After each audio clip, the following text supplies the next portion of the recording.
Okay, pretty simple task. You guys, by the way, forgot to remind me to record, so I'm doing that now, right? Remind me if I'm not doing that, okay? For people that are away.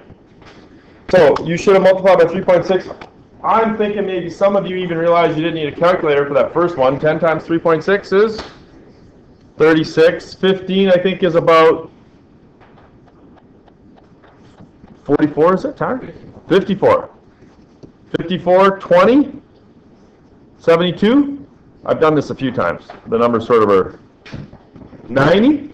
How much, Martin? 90? And 30? It's like 108, isn't it? Okay. If you're traveling down the highway at 108, and my car doesn't go that fast, stops at 100. If you're traveling at 108 down the highway, you're going to go 30 meters in a second. There and back and there again in a second, about the length of that hallway. Now I dare you to go out in that hallway and close your eyes and run as fast as you can the entire hallway. Don't do it. I'm staring. Okay, you'll do it, Carter? Because that's a lot. Okay? But yeah, we do it all the time when we're driving down the highway, right? Take your eyes off the road for a second. So please be careful out there. Okay? I've had far too many of those kind of things happen. This reaction distance here, I've just given that to you. That's based on some reaction time. Probably like what would be a normal reaction time anymore? Like just average bubble part kind of thing. But how long does it take you to get your foot to the brake? 8 seconds? 10 seconds, Martin? I am never driving with you. Like I'm hoping somewhere between like a half a second to about 1, maybe 1.5, the absolute max, right? Yeah. 10 seconds, Martin? Wow. Okay. Braking distance. Okay, that's how far again it takes for you to actually stop. What's the total distance? Those two added together, right? What does that tell you about the relationship? Mathematically, can you tell me anything about the relationship just looking at the table full of numbers? The answer generally is no. Okay? Most people need a graph to really recognize the relationship. So let's look at the graph. In our example, the speed of the car is the independent variable. You know that term? You've heard that before, independent variable? Okay, thank you. Or manipulated variable. The other two variables, reaction distance and braking distance, change as a result of the change in speed. These quantities are called dependent variables, or responding variables. And where do they go? On the axis. I know you know this. Right? Where does the independent variable go? There's only two places it can go on the graph. It's either here, the x, or here, the y. Where does the independent one go? It's not marked on here, is it? Independent goes here, right? Now, the x is the one that you generally set, and the y is the one that you measure, right? In this case, here would be these things. Okay, so now, do you see what kind of relationship it is from the graph? Which one of those colors is linear? Come on, you guys. You're going to have to work with me here. What color, Martin? Thank you so much. The blue one is linear, which means that the reaction distance is what kind of relationship? Linear. Linear relationship. The red and the green, Carter, are what shape? Just like something. Slope? Does the slope on the blue one change, Josh? Or does the slope remain constant here? Slope remains constant, right? What about the red and the green? Slope remain constant? No. Would you call those slopes? Is that what? Like I wouldn't call that slope. I would say this one's slope. Because when in my mind, slope means like constant slope. Is the slope here changing? I was looking for a word like curve. Would that be okay? You probably thought that, but you thought it didn't sound technical enough, right? Not scientific enough. So these are linear. These ones, what's the other kind you're supposed to recognize? My bad handwriting over there? Quadratic. What kind of equation creates quadratic? Yes, and I know you know, Jaden. No, I know you know. There's the x, and then there's the x squared, and there's the x cubed. Which one creates linear? The linear. No, I didn't. You were thinking of it. The linear is the x, the quadratic is the is the x squared. You guys have graphed those, right? Yes? X squared? Yeah, okay. Parabolas, right? Does this look like a half a parabola? The green and the red? Half a parabola? Absolutely. How come there's the other half? Sean? It would be negative what? It'd be negative speed, wouldn't it? Like going backwards, right? Generally, in physics, we only see half the quadratic, half the parabola, because negative stuff doesn't make sense as much. Negative time doesn't really make sense. Okay, blah, blah, blah, blah. How do distances change for a given change in speed? Notice that the reaction distance increases by about the same amount for each increase in speed. The braking distance, however, increases much more as the speed increases. The relationship between the distances and the speed can be seen more easily if the data are plotted on a graph. To avoid confusion, we should plot two graphs, one of reaction distance and the other braking distance. Should we graph the blue, the red, and the green all on separate graphs? Or should we keep them together? Sam's doing this. Why should we keep them together, Sam? You're right, by the way. Well, we're working with the same independent variable, right? Are we trying to compare them? Like, it depends on what your purpose is, right? Yeah, so if you can, you want to try to put them all in the same graph. Should you stretch them all into like a 1 square centimeter bottom of your page? No, you should. Don't make me come over there, Carter. You wouldn't have to, you have a meters. Oh, okay. Fair enough. Yeah, good point. Okay. Make it nice and big so we can read it. Okay, moving on. There's the rules for plotting graphs. Do I need to go through them, do you think? But you probably already know how to do it. One of the common complaints that I have, the common first question is, what do I go up by, right? You're going to have to figure that out on your own. Sheldon and Leonard don't phone their mom and ask them, so you're going to figure it out, right? Identify the independent and dependent variables. The independent variable is plotted on the horizontal or x-axis, as Brandon pointed out. The dependent variable is plotted on the vertical or the y. In our example, speed is plotted on the x and distance is plotted on the y. Determine the range of the independent variable to be plotted. What does that mean, the range? Sarah, what does the range of it mean, do you think? And I'm not talking range and domain, although it's very similar in nature. You know what range and domain are? Yeah? What are they? Like, I asked you for the range. You remember? You still remember whether it's the x or the y, or what? It's how far, right? Like what the range is, right? How far it goes from smallest to biggest, right? So that's what they're saying. Determine the range. After you find them, determine the range of the independent variable. In our example, the data are given for speeds between 10 and 30. A convenient range for the x-axis might be 0 to 30. We've got data starting at 10. Should I start my graph at 10 or should I start my graph at 0? I heard 0. Yes, so why should I include 0, do you think? Is 0 magical, important in some way? No? So I don't need to include 0? You just feel like you should, right? Just a feeling. Okay. Generally, that's a good feeling. Include 0 if you can, right? If your first data point is 1,000,000 and the next one is 1,000,001, it's going to be hard to include 0. But if it's 1,000,000 and then 2,000,000 and then 3,000,000 and then 4,000,000, can you include 0,000,000? Absolutely. Okay? If at all possible, try to include 0. Okay? Here it is here. Number 3, decide if the origin is a valid data point. When the speed is 0, reaction and stopping distance are opposite about 0. In this case, then your graph should include the origin. In other words, if 0 is, if it makes sense, right, in the data set, in this case here, if you're traveling at 0 meters per second, your reaction distance is going to be 0. You're not moving, you're stuck. So it makes sense to include it. Let each space in the graph paper stand for convenient. Choose 2, 5, or 10 space to represent 10 meters per second, and away you go. Do the dependent one as well. Number 7. Sometimes I have to fight with people on this. Some people are taught to connect the dots. Don't do that. Do not connect the dots. Oh, Hannah's upset. She's connecting the dots. Why should you connect the dots, do you think? Any idea? Or I guess, maybe I should ask, why were you taught to connect the dots? Emily, were you ever taught to connect the dots or what? Yeah?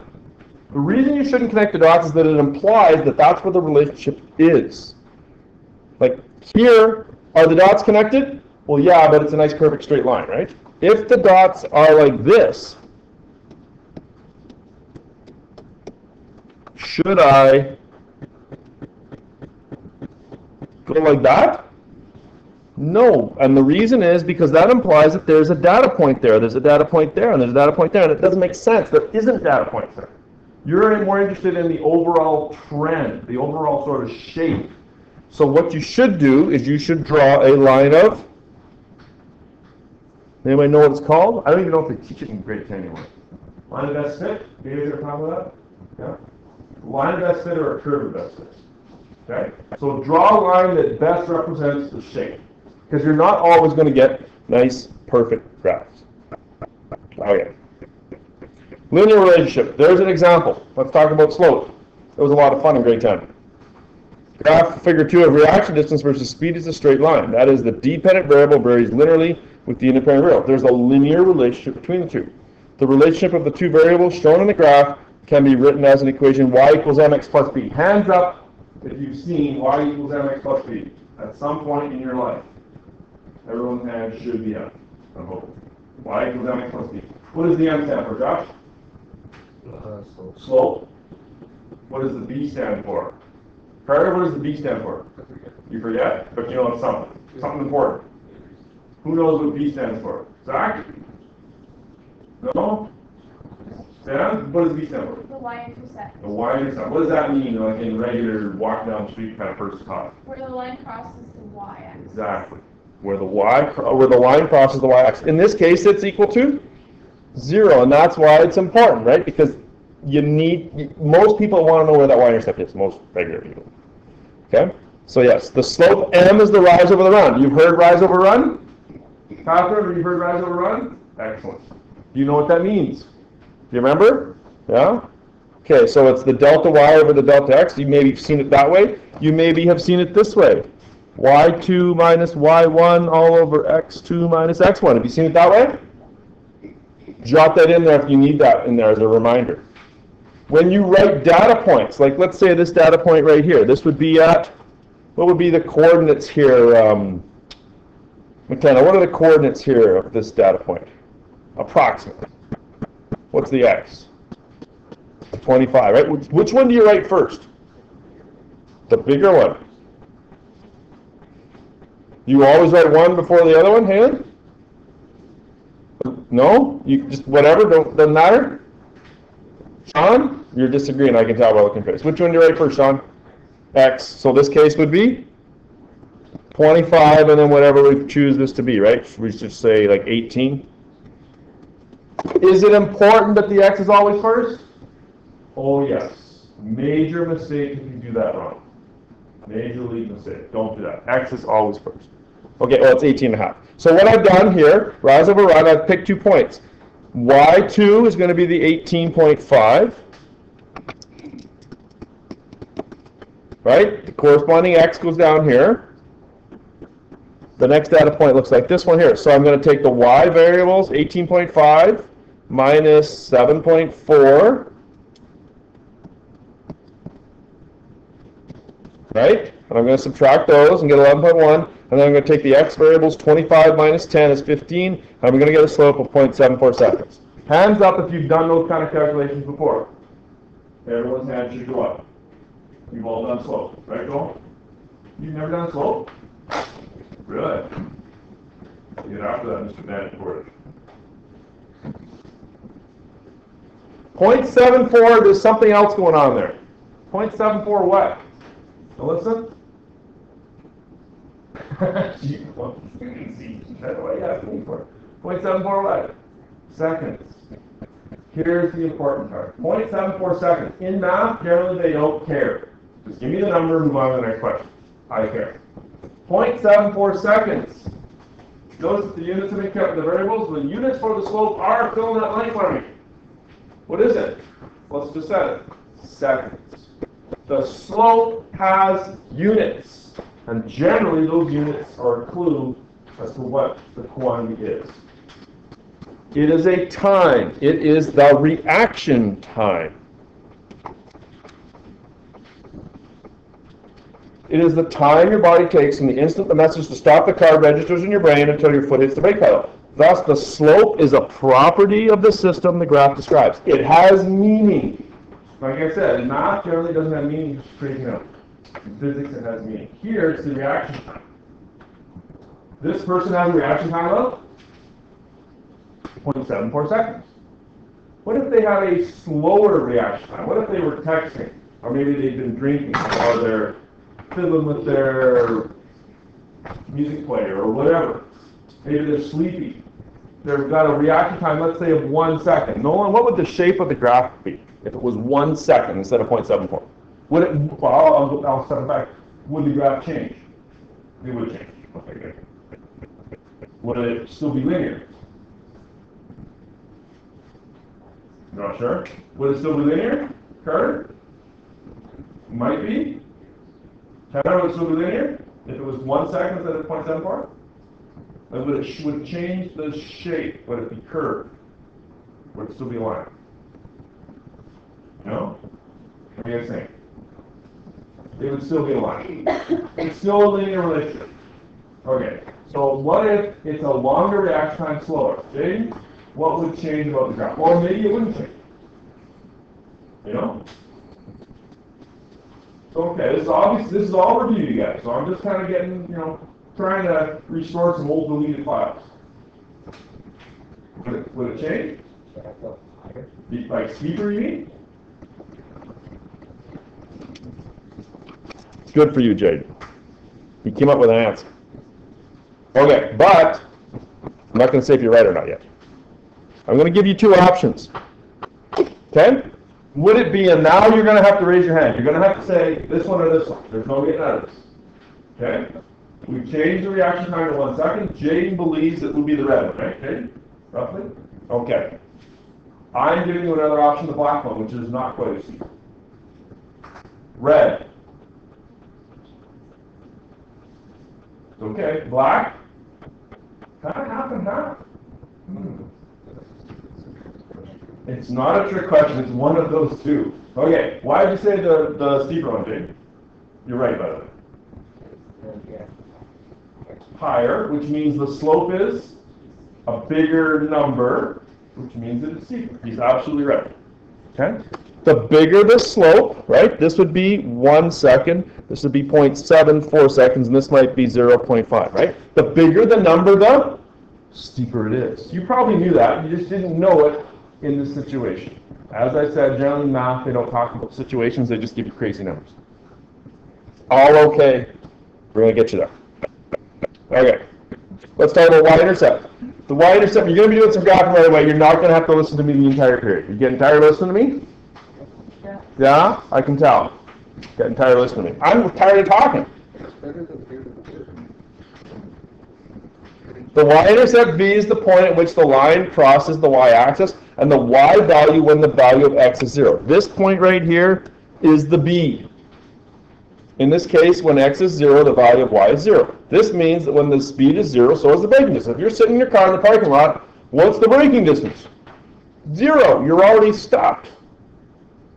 The value of y does not always increase with increasing x. If y gets smaller as x gets larger, then delta y over delta x is less than 0, and the slope is negative. This is an example of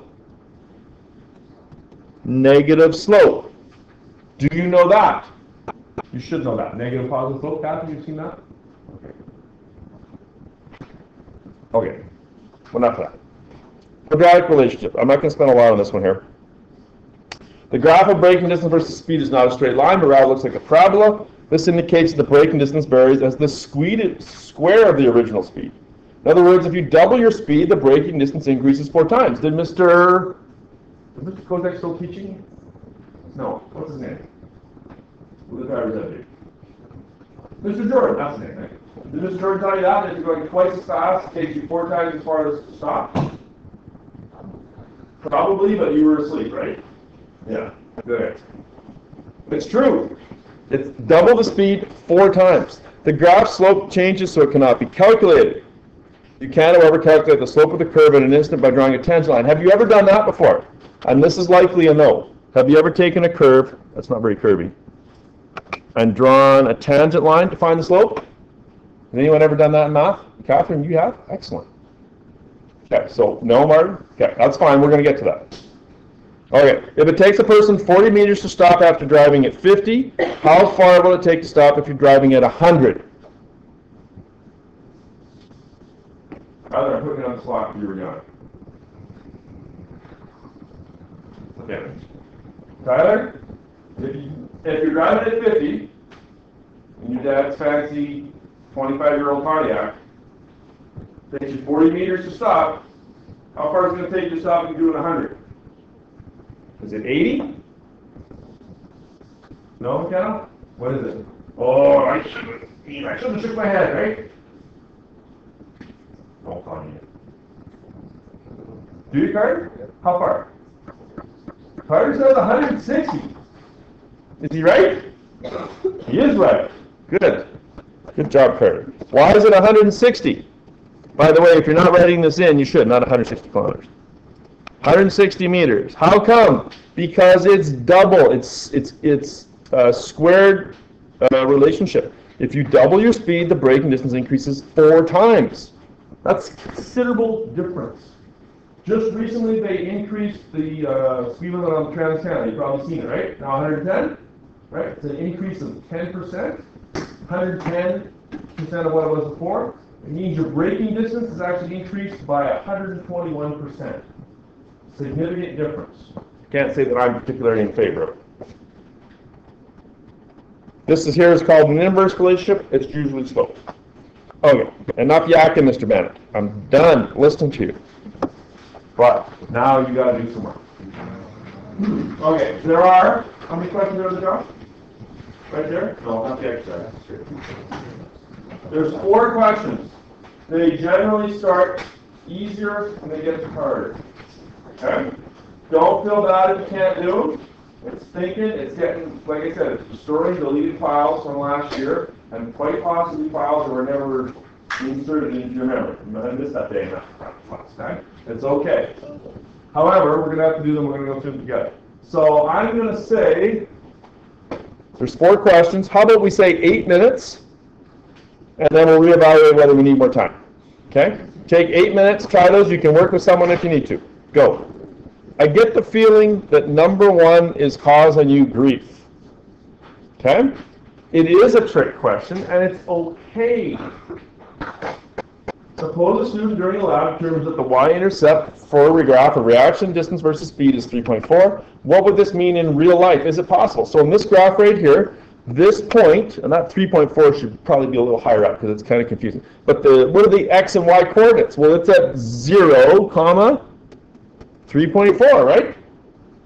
This is a graph of reaction distance. So it means that when the speed is at 0, it still takes you 3.4 meters to stop. Does that make any sense at all?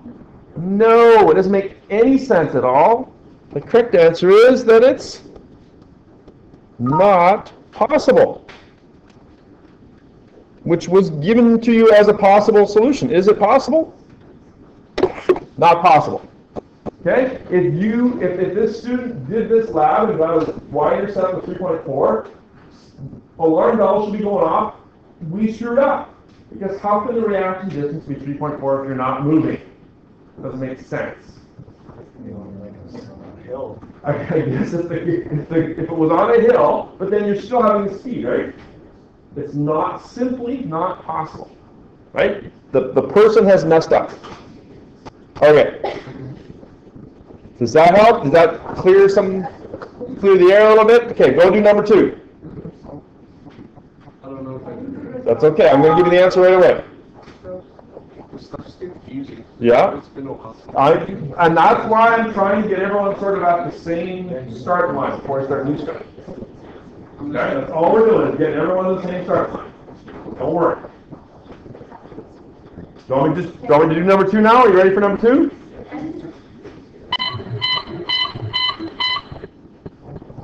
It's my alarm clock. Number 2. In the braking example, at what speed is the reaction distance 10 meters? Can you read a graph? The reaction distance is 10 meters. Where am I looking? On the x or the y? To start with. At what speed is the reaction distance 10? Reaction distance is the y, so I'm going to pick my value of 10 and I'm going to go across to there. And at what speed is that? Well, I guess it's not right there, is it? 10 is going to be just below, I guess, right? So about what? About 13, 14, somewhere, something like that, right? 13 to 14, that would be meters per second. Right? Can you read a graph? I'm hoping you can. Yep, I'll take either 13 or 14. Number 3, a graph of reaction distance versus speed is made, and the slope is found to be 0.74, just like in our previous example. Suppose another experiment is made and the slope is found to be steeper. What does this mean? We sort of answered this already. If it's steeper, that means or slower or faster? You got to think about this one. Don't just go with your gut on this one. Because if it's steeper, that means that the slope is a bigger number. Like, for an example, a slope of 1.0. Is that faster? No, it's actually slower reaction time. Person's drunk. Usually people think steeper means faster, right? You were probably taught that in grade 10. But that's when it's distance over time, right? Okay, and it's backwards here. A little different, okay? So be careful. It means slower reaction time. Okay, number 4 is the hard one, right? Did you all agree? Number 4 is hard? Should we do it together? Let's do it together. Figure 6 shows the relationship between the circumference and the diameter of a circle. What's the circumference of a circle? How's that? Distance around, right, Sandy? Good. What's the diameter? Distance across. Okay. So figure 6, this one right here, shows the relationship between circumference and diameter. Would a different circle circumference create a different graph? If you had a different circle, would you get a different graph?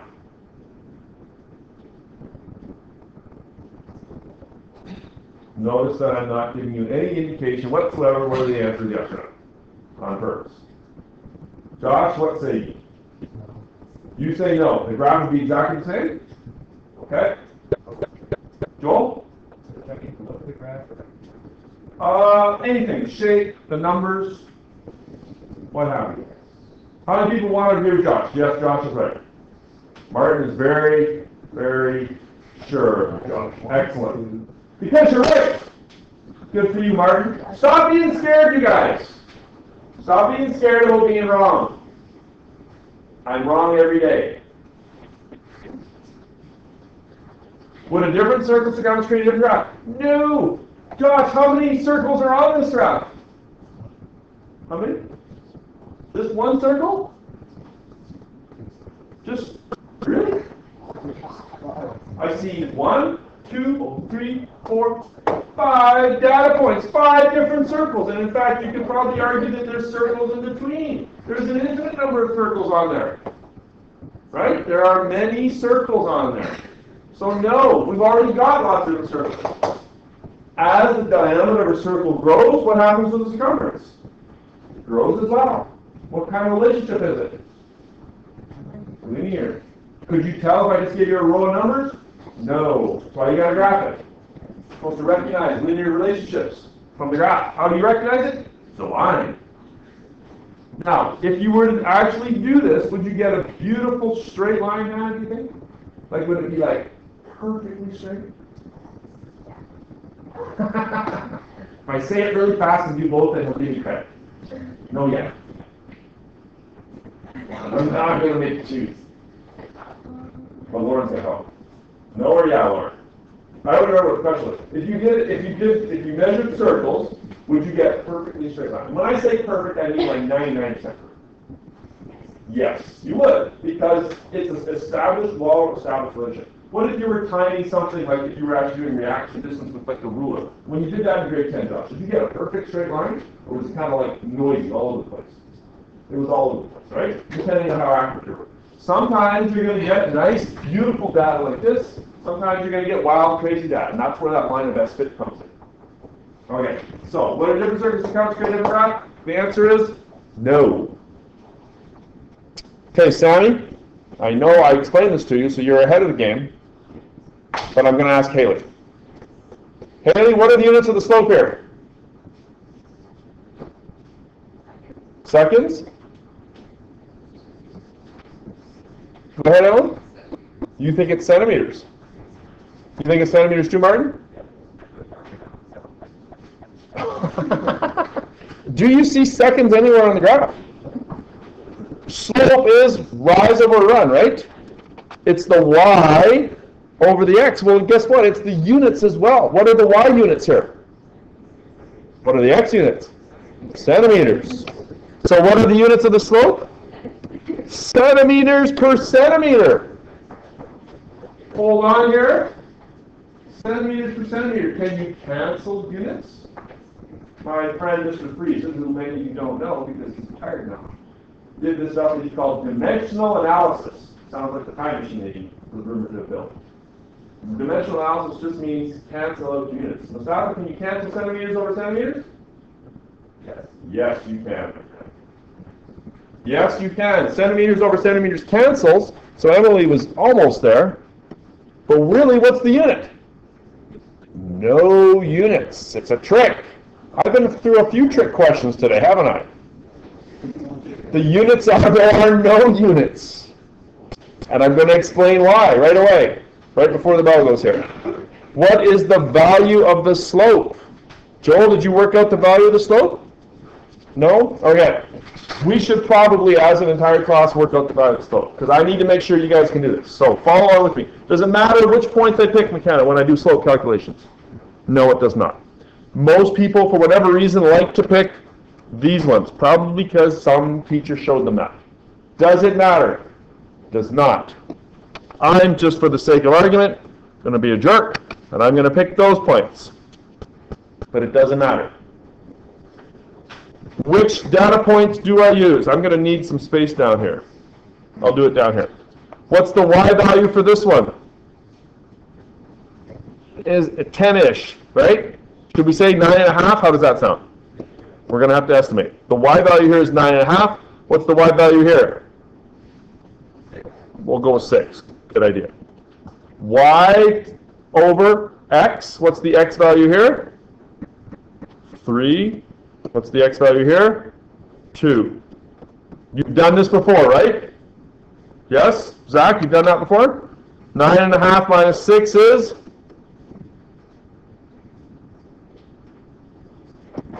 3.5 over. This one you better not need a calculator for.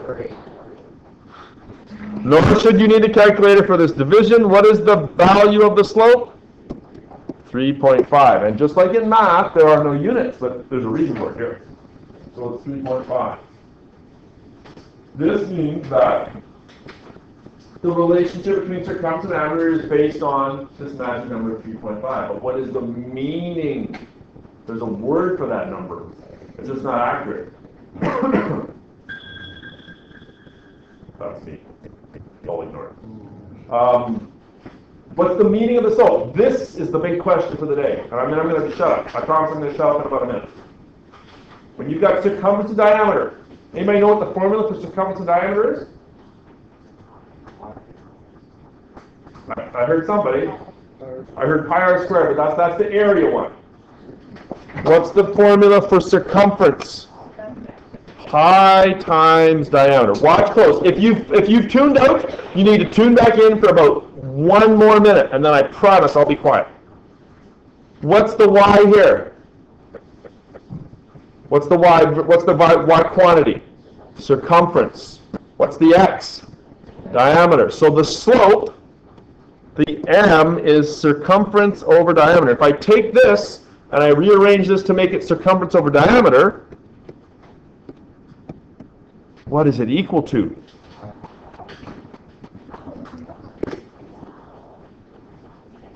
How come it's 3.5 now 3.1415926? That's as far as I go. Because we guessed, exactly, Josh. We guessed at these, right? Did we guess reasonably close? Well, we should have got these. That's pretty close. Okay? The meaning of the slope is the value pi. Does pi have units, Catherine? It does not. Why does it have units? Because it's centimeters over centimeters. Okay? Is that all? Did the light bulb just kind of go on, more or less? Maybe not 100 watts, but maybe like 6 watts? Okay, I will stop there. You are definitely done. Good job.